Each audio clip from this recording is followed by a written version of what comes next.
Next we have types of soil. Now here I have drawn a table which will be helpful for you to understand the difference between the types of soil. We have three types of soil.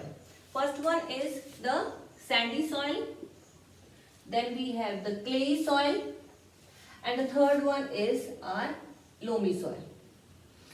Now these three soils are not same. Each soil has its own properties. Now the main property which will help in deciding the difference between the three is the size of particles. If size of particles, I will see if particles with bigger size are more, then this soil will be called as sandy soil. Soil with fine particles in more amount, then that soil will be called as the clay soil. And in the loamy soil, we will have a combination of both.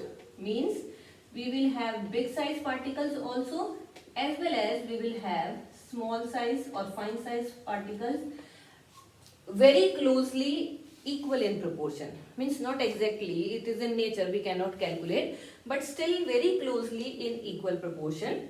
Now the soil which is having big size particles is obviously have more of the air spaces between them, because each soil particle will not fix tightly with the other soil particle. So this soil will have more air spaces. Now the soil which is having fine particles, they will very tightly pack with each other, so it will have less air spaces.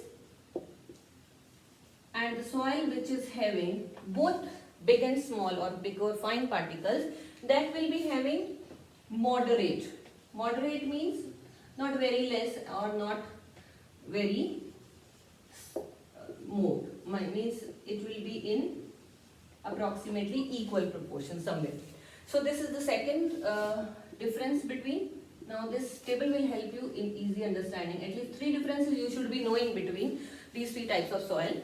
Then we have, if the soil will have more of the air spaces, obviously then it will allow water to enter, but water will not stay there, because then again the next space is present, so water will easily move. So means the water retention means holding. Water holding capacity of this soil will be very less, so it will have less water retention capacity. Retention means holding the water.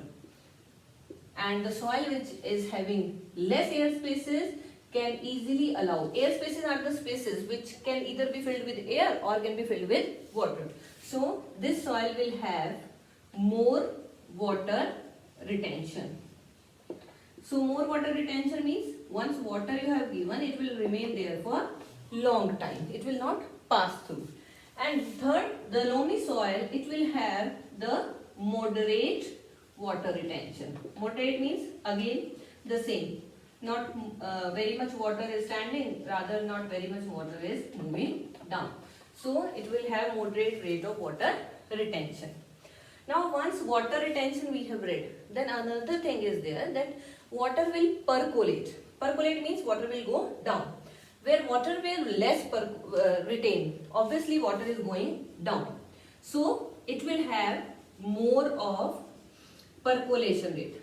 Percolation rate, that I will be telling you in detail in the properties of soil. So more percolation rate will be there. And in the soil which is having more water retention, it will have less percolation rate. And the soil which will be having the moderate water retention, it will obviously will have moderate water this percolation rate. Means everywhere when you will notice that loamy soil is appropriate. Appropriate in the sense it is having equal size particles, it is having moderate air spaces, it has good water retention, means moderate water retention, and it is having moderate percolation rate also. So this soil is usually considered the best soil for growing of the crops, most of the crops. But depending upon the type of crop, we need to have different types of soil also.